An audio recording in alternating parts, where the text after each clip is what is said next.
기도는 우리 성도와 뗄래야 뗄 수 없는 그런 관계에 있습니다. 그래서 신앙생활은 우리가 곧 이 기도 생활이라고 할 만큼의 이 기독교에서 이 기도가 차지하는 비중은 상당히 큽니다.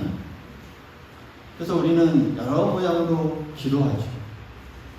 이렇게 저렇게 또 많은 또 우리가 이 기도를 합니다.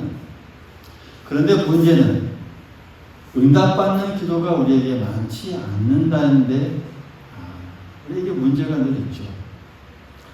기도는 응답이 있을 때에 우리에게 큰 의미를 가져다 주지만 응답이 없는 기도, 우리의 삶에 있어서 신앙에 있어서 그렇게 큰 힘이 되지 못하는 것을 우리는 경험하게 됩니다.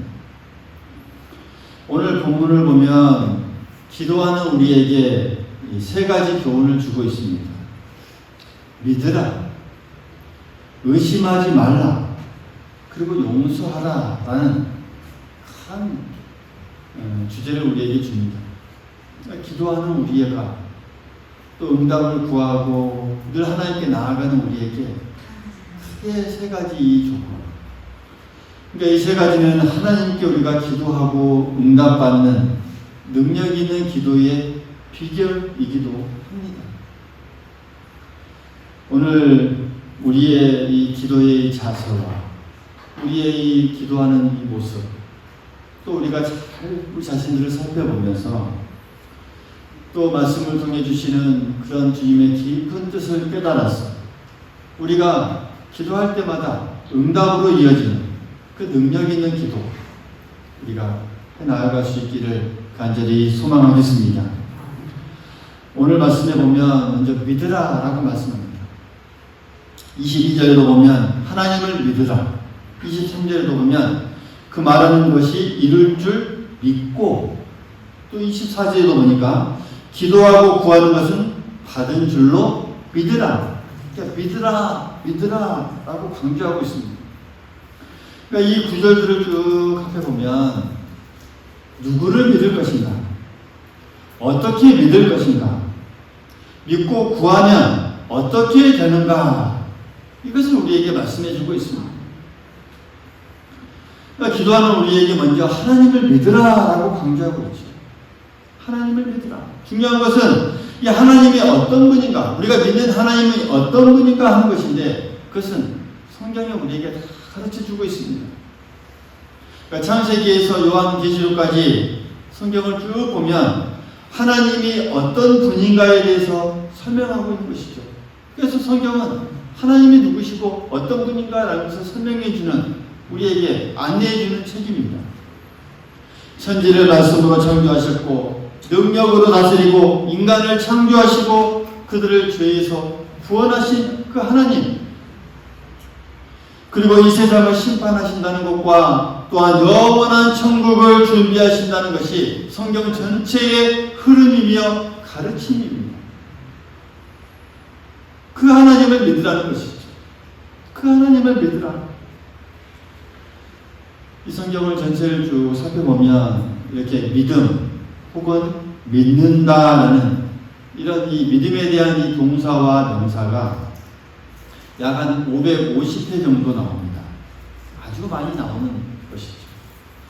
그러니까 쭉 보면 한 성경 전체가 23,000절이 넘으니까 약 한 50절마다 40절에서 50절 정도의 사이마다 한 번씩 믿으라, 믿는다 이런 동사가, 명사가 계속 반복되는 것을 볼 수가 있습니다.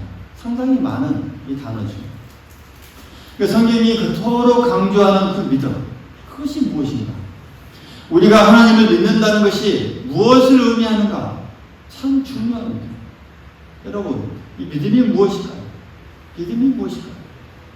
그 중에서도 이 믿는다고 하는 것은 하나님을 인정하는 것입니다. 할렐루야! 하나님을 인정하는 것. 다시 말하면 위대하시고 전능하시고 응답하시고 구원하시는 그 하나님이심을 우리가 인정하는 것. 그것이 믿음입니다. 우리의 모든 문제를 다 해결하실 수 있고 다 푸실 수 있는 것을 우리가 우리가 인정하는 것, 그것이 믿음입니다. 우리의 모든 문제를 다 해결하실 수 있고 다 푸실 수 있는 것을 우리가 인정하는 것, 그것이 믿음입니다. 우리가 인정하는 것, 그것이 믿음입니다. 우리의 모든 문제를 다 해결하실 수 있고 다 푸실 수 있는 것을 우리가 인정하는 것, 그것이 믿음입니다. 그리고 고백하는 것이 믿음입니다. 로마서 10장 10절에 보면 사람이 마음으로 믿어 의에 이르고 입으로 시인하여 구원에 이르느니라 라고 말씀합니다. 그러니까 하나님이 우리의 하나님의 되심과 또 하나님이 우리와 함께 하심과 우리를 사랑하시는 그 사실을 우리가 고백하는 것, 입술로 고백하는 것, 그것이 믿음입니다. 여러분, 좋아하는 그 남녀가 서로 이 결혼하려면 어떻게 하는 겁니까? 그 전에 서로 사랑을 고백해야 돼요. 그렇죠? 고백. 그래서 이 고백해야 서로 믿음이 쌓이고 결혼으로 이어집니다. 마찬가지로 우리가 믿음이 있다고 한다면 주님이 어떤 분이신가를 입으로 시인하고 고백해야 합니다. 그것이 바로 믿음입니다. 근데 거기서 이 고백이 분명하고 명확해야 살아있는 고백이 된다는 것이죠. 할렐루야. 자기 자신을 향해 이 고백하는 것은 독백이 됩니다. 독백이죠. 혼자 하는 말이죠. 그러나 이 고백은 다른 사람에게 하는 것이 고백입니다. 그래서 나는 주님을 믿는다. 사랑한다. 나는 구원을 받았다. 주님은 나와 함께 계신다. 나를 지키시고 도우신다. 주님은 내 편이시다. 이것을 우리가 다른 사람에게 고백하는 것입니다. 그것은 살아있는 고백이 될 수 있고 또 그럴 때 우리에게 믿음이 있다라고 말할 수 있다는 것이죠. 따라서 이 주님을 향해서도 마찬가지입니다. 다른 사람을 향해서도 이렇게 고백하지만 주님을 향해서도 마찬가지입니다. 내가 얼마나 사랑하고 또 주님을 얼마나 믿고 있는지 이 고백하는 것, 그것이 우리의 믿음의 증거가 된다는 것이죠. 어느 날 주님께서 제자에게 물었습니다. 요즘 세상 사람들이 나를 누구라 합니까? 제자들이 대답하죠. 더러는 엘리야, 더러는 세례 요한이라 하더니 주님께서 다시 묻습니다. 그러면 너희는 나를 누구라 하느냐? 그때 베드로가 대답하죠. 주는 그리스도시요 살아계신 하나님의 아들이십니다 라고 고백하죠. 이 대답이 끝나자마자 주님은 말씀하십니다. 바요나 시몬아, 내게 복이 있도다. 내가 복이 있도다 라고 말씀합니다. 할렐루야. 그러니까 주님을 향해 주님이 누구시며 어떤 분이신가를 정말 명확하게 분명하게 올바로 고백했을 때 주님께서 그에게 내가 너에게 복이 있다라고 축복해 주셨습니다. 고백이 있어야 믿음이 있습니다. 우리의 살아있는 고백이 날마다 있어야 합니다. 할렐루야. 멈거리지 말고 우리의 입을 열어서 다른 사람들 앞에서 이런 고백이 우리의 고백을 해야 합니다. 그리고 주님을 향해서도 동일하게 고백이 있어야 합니다. 고백이 있어야 그 고백이 바로 믿음이라는 사실 우리 모두 기억할 수 있기를 간절히 소망하겠습니다. 그리고 순종하는 것이 믿음입니다. 그러니까 순종이란 고분고분 따라가고 말을 잘 듣는 것, 그것이 이 순종이죠.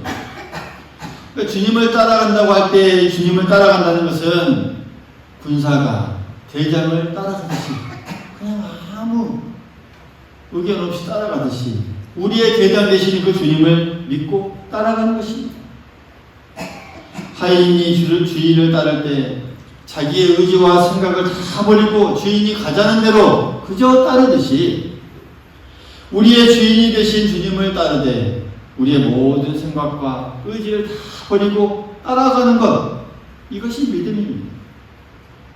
또 주님의 말씀을 절대적인 법으로 여기고 가장 귀한 진리와 가치관으로 여기고 받고 믿고 그 명령대로 따라가는 것, 이것이 믿음입니다. 이렇게 따라가는 것이 순종이고 또 순종하지 않는 것은 믿음이 아닙니다. 그리고 마지막으로 믿음은 모든 것을 맡기는 것입니다. 맡길 때 이것을 우리가 믿음이다 라고 말할 수 있다는 것이죠. 그러니까 우리가 은행을 믿기 때문에 우리가 가진 돈을 다 맡기죠. 그렇죠? 은행을 믿지 못하면 여러분 돈을 맡길 수 있겠습니까? 우리가 식당에 갔을 때도 그 요리하는 요리사를 믿기 때문에 그가 만든 음식을 우리가 먹습니다. 또한 우리가 병원의 의사를 믿기 때문에 우리의 병을 맡기고 또 치료를 받죠. 하물며 예수님을 믿는 성도라면서 우리가 나를 맡기지 못하고 그분께 전혀 모든 것들을 의지하지 못한다라고 하면 어떻게 우리가 믿는다고 말할 수 있겠습니까? 예수를 믿는 성도라면 그분께 모든 것을 맡기고 의지해야 믿음이 있다라고 말할 수 있는 것이죠. 할렐루야. 그것이 바로 믿음입니다. 이렇게 우리가 이 하나님을 믿는다라고 할 때 이 믿음, 하나님을 인정하고 또 우리가 고백하고 또 순종하고 또 모든 것을 맡기는 것, 이러한 우리의 모습이 이 믿음으로 우리가 정리될 수 있다는 사실 우리 모두 기억할 수 있기를 간절히 소망하겠습니다. 그래서 우리가 이 모습을 보면서 우리의 모습을 보면서 그러면 내가 이 믿음을 가지고 있는가? 이 믿음을 가지고 내가 기도하고 있는가? 또 기도하고 나가면서 이 믿음을 가지고 나아가고 있는가? 우리가 생각해 봐야죠. 그리고 오늘 또 어떻게 믿을 것인가 라는 부분에 있어서 또 주님은 말씀하십니다. 24절에 보면 무엇이든지 기도하고 구하는 것은 받은 줄로 믿으라. 그리하면 너희에게 그대로 되리라 라고 말씀합니다. 받은 줄로 믿으라 라고 말씀합니다. 할렐루야. 우리가 기도하고 구할 때 받은 줄로 믿는 신앙 아주 중요합니다. 그러니까 될 줄로 믿는 신앙, 될 줄로 믿는 것이죠. 마가복음 9장에 보면 전에도 한번 말씀드린 적이 있는데 이 귀신 들린 아들을 데려온 아버지가 나옵니다. 그러면서 예수님께 구하죠. 무엇을 하실 수 있거든 우리를 불쌍히 여기사 도와주옵소서 라고 말합니다. 무엇을 하실 수 있거든 이렇게 말하죠. 그때 주님께서 뭐라고 말씀하십니까? 할 수 있거든 무슨 말이냐? 믿는 자에게 능치 못할 일이 없느니라 라고 말씀합니다.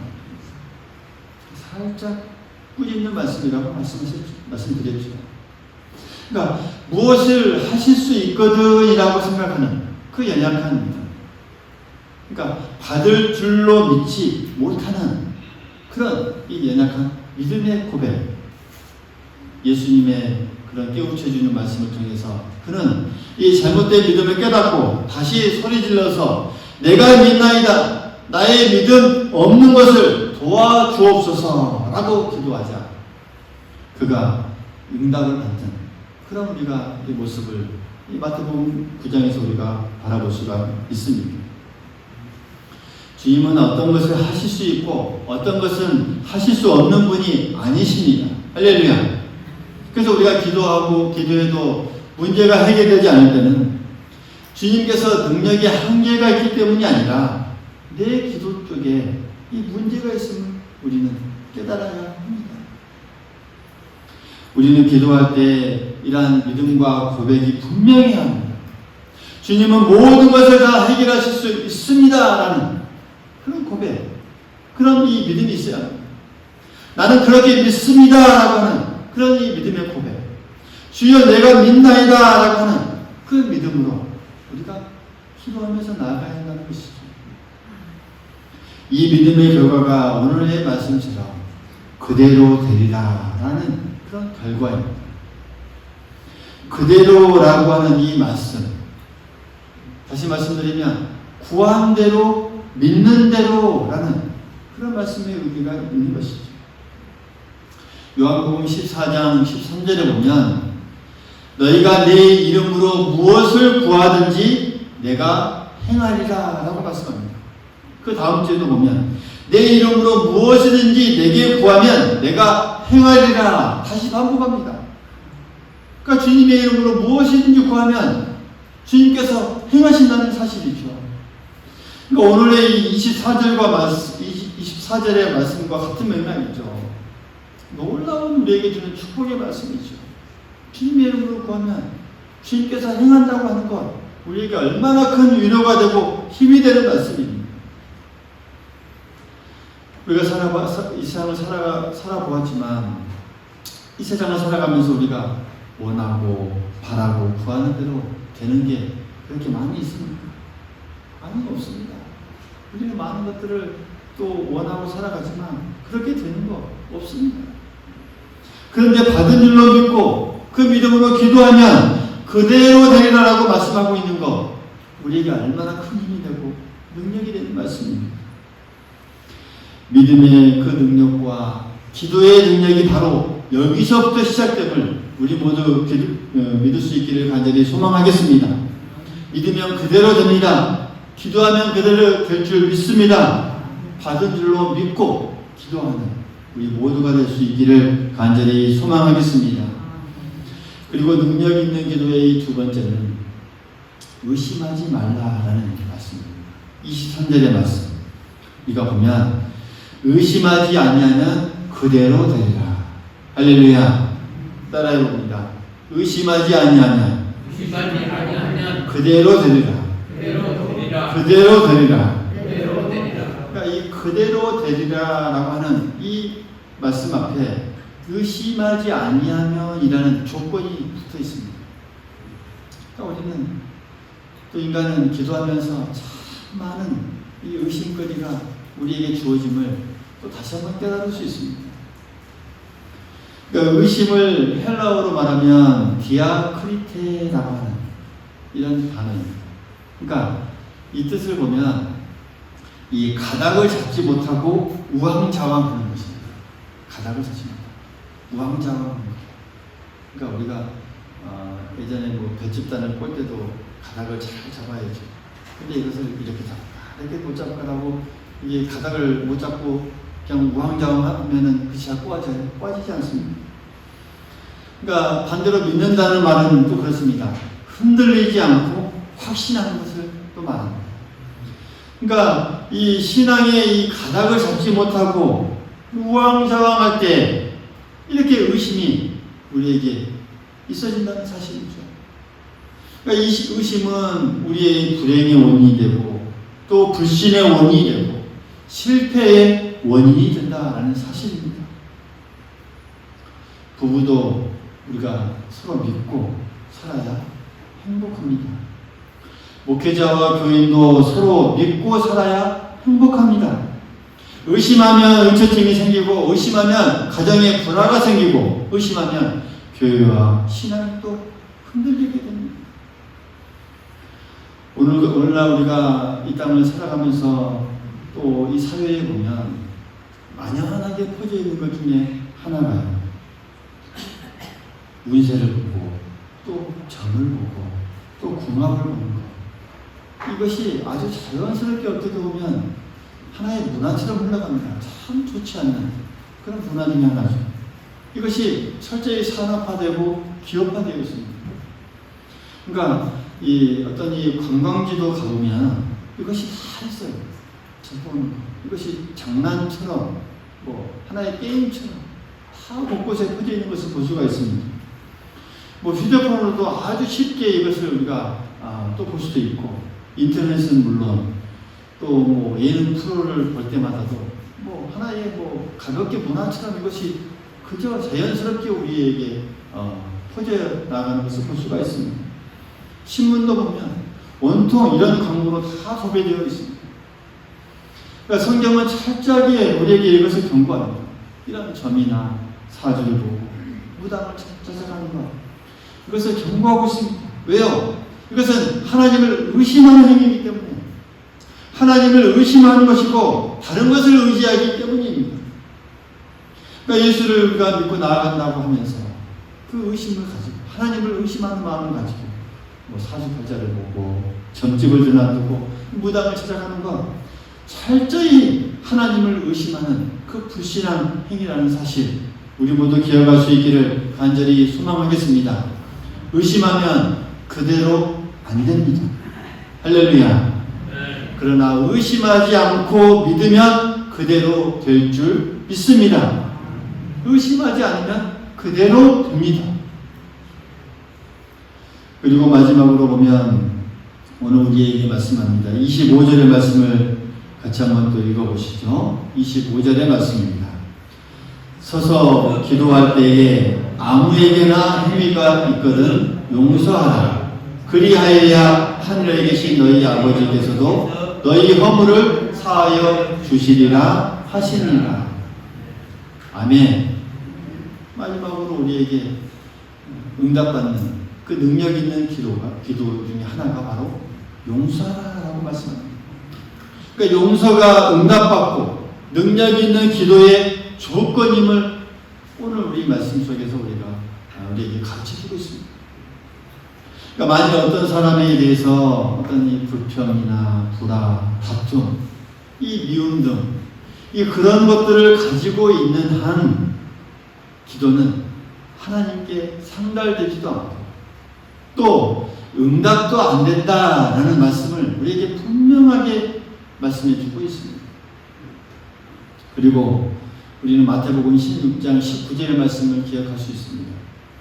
땅에서 매면 하늘에서도 매고 땅에서 풀면 하늘에서도 풀린다라는 그 주님의 말씀을 우리가 기억할 수 있습니다.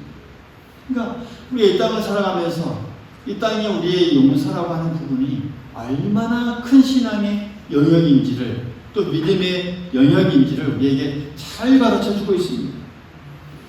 용서는 기도 응답을 받고 우리가 하나님의 용서를 받는 데 있어서도 반드시 제출해야 할 이 필수 구비 서류와도 같은 신앙에 있어서요. 믿음에 있어서요. 용서가 무엇입니까? 잊어버리는 것입니다. 그 사람의 허물, 잘못, 약점을 잊어버리고 기억하지 않는 것입니다. 그럴 때 하나님도 우리의 이 허물과 죄를 기억하지 않습니다. 잊어버리십니다. 할렐루야. 우리의 이 죄를 등 뒤로 던져버리시고 기억도 아니하시고 흰 눈보다도 더 희게 하신다라고 우리에게 말씀하십니다. 지난 일, 과거 사건을 잊어버리는 것, 그것이 바로 용서입니다. 그리고 또 용서가 무엇입니까? 주님의 십자가를 생각하는 것이 바로 용서입니다. 조건도 없이 이유도 없이 우리 자신을 용서하기 위해 그 달리신 그 십자가를 우리가 생각하면 용서해 주지 못할 그 일이 우리에게 어떤 것도 없다라는 사실이죠. 용서해야 응답받고 또 용서해야 하나님께 용서받고 마음이 편합니다. 용서는 너를 위해서가 아니라 나를 위해서입니다. 할렐루야. 용서는 다른 사람, 당신을 위해서가 아니라 누구를 위해서요? 나를 위해서 먼저 용서하는 것입니다. 받은 줄로 믿읍시다. 의심하지 맙시다. 용서합시다. 사랑하는 성도 여러분, 오늘 우리가 이 기도는 성도와는 뗄래야 뗄 수 없는 정말 아주 밀접한 관계에 있습니다. 우리 신앙에 있어서요. 우리 신앙생활은 곧 기도 생활이다라고 말해도 될 만큼 성도에게 기도가 차지하는 부분이 상당히 큽니다. 우리가 여러 가지로 기도를 많이 하지만 응답받지 못하는 기도가 우리에게 많습니다. 그게 무엇이 문제일까? 라는 것 오늘 말씀을 통해서 잘 깨달을 수 있기를 간절히 소망하겠습니다. 우리에게 이 기도는 응답이 있을 때 우리의 신앙에 큰 의미가 있고 큰 힘이 된다는 사실 우리가 기억해야 하겠습니다. 오늘 주님은 믿는 자가 기도의 응답을 받는다라고 말씀합니다. 기도하고 구하는 것을 그대로 이루어질 줄 믿고 또 믿고 나아가야 응답을 받을 줄 믿습니다. 의심하지 않는 그 믿음을 통해서 우리의 신앙생활을 통해서 날마다 응답받고 또 응답받는 그 기도 생활을 날마다 우리가 해나가는 우리 모든 우리 성도들 될 수 있기를 간절히 소망하겠습니다.